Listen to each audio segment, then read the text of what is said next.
Hi there, this is Adele from Naked.Recovery and Naked Marriage. I want to talk a little bit about something I've observed with one of my clients last week. So she had a situation where a friendship that she really had poured so much of her heart and soul into, been there for the person, helped them through thick and thin, solved a lot of their life crises. She's going through trauma, and suddenly this friend has just disappeared and is unavailable and can't handle anything. And this is very hurtful for my client because she doesn't really understand, well, I've done so much for this person. Why did I do all this stuff for them and they're not there for me? The way to answer that question is to look up the setup of that relationship right from the get-go. How we set up the context of a relationship kind of dictates how that relationship is going to run. In her particular scenario, the relationship was set up as a one-way system. She was the giver and her friend was the taker.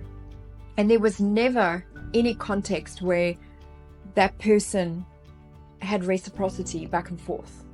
She was never vulnerable with her friend. She never indicated that she ever needed anything from her friend. She was her friend's rock, her dependent person that she could count on through thick and thin. And no matter what happened, her friend could call on her to be there. She set herself up as her friend's rescuer. So suddenly, when she needs rescuing, there was no contract for that. There was no context for that. Their friend was overwhelmed with, well, I don't really understand what you want me to do here. You've now climbed out of the box that you were allocated. I feel very uncomfortable right now. I'm not really sure what you want me to do with this. It was overwhelming because for that friend's life to make sense and for everything to work in the order of the universe, this system has to be the system that was set up from the get-go. So the lesson here is check yourself. Check yourself. Who are you being in your relationships with people? If you set things up from the get-go that it's a one-way system, be careful of that.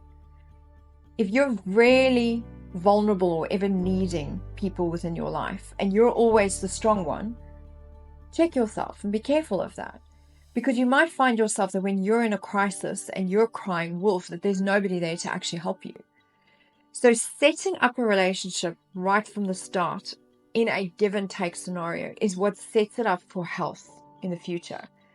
Because if you're too giving, that can lead to a kind of toxic dynamic later on. It can lead to abandonment later on when you want to change the contract and suddenly need some giving back to you.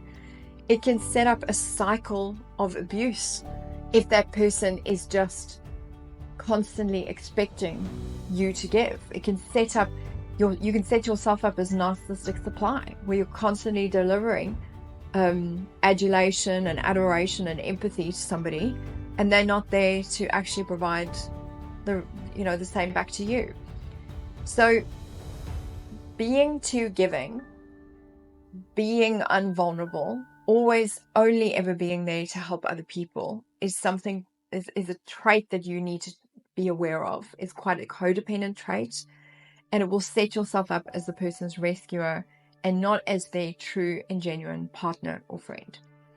So it's just a tip for today, and bear that in mind, and chat to you again later. Bye.